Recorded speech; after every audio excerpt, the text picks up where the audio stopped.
আপনাদের সবাইকে আমি একটা কথা বলতে চাই, কেননা এটা সবার সঙ্গে ঘটছে। জাস্ট আমার পাশের বাড়ির লোকের সঙ্গে ঘটেছে, জাস্ট একটা ছোটো বাচ্চার সঙ্গে সে মারা গেছে। মানে কিসের জন্য আমি সেটা বলে দিচ্ছি, সেটা আমি বলছি, সেটা আমিও করেছি। মানে আমার কী হবে ঘরের দুর্ঘটনা আমি সেটা জানি না, সেটা ভগবানই জানে। আসলে ওই যে কী বলে তোমার হলুদ নন্দী যেটা করে, সেটা হচ্ছে তান্ত্রিকদের ভূতদের তাড়ানোর জন্য করার জন্য ওদের লাগে। আর এটা আমাদের ঘরে গায়ে আমার জাস্ট কাটা দিয়ে উঠছে কথাটা বলার সময়।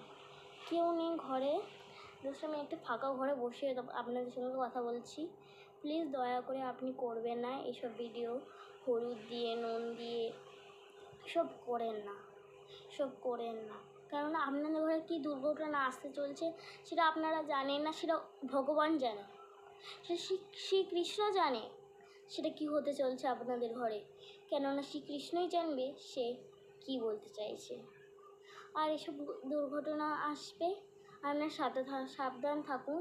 আর এই জল নুন এসব হলুদ দিয়ে করেন না ভাইরাল হওয়ার জন্য। ভাইরাল হব না, প্লে বাটন পাবো না, দরকার নেই। কিন্তু আমিও করেছি, জানি না সে কী হবে। শ্রীকৃষ্ণকে ডাকুন, নিজের মনের মধ্যে রাখুন, বুকটাকে ভালো করুন। জয় শ্রীকৃষ্ণ। সবাই ভালো থাকুন, সুস্থ থাকুন। এসব করতে যান না ভাইরাল হওয়ার জন্য, অন্য কিছু করুন, এসব করেন না। জয় শ্রীকৃষ্ণ। রাধে রাধে, হরে কৃষ্ণ। হ্যাঁ, আর একটা কথা, আমি জানি কেউ এই কথাটা সিরিয়াসলি নেবে না, কেননা সে বলছে, হয়তো ছোটো বাচ্চা বলেছে, ভুলভাল বলছে, বাদ দিই। আমি জানি না আপনাদের ঘরে কী দুর্ঘটনা আসতে চলছে, কথাটা মিলিয়ে দেখবেন।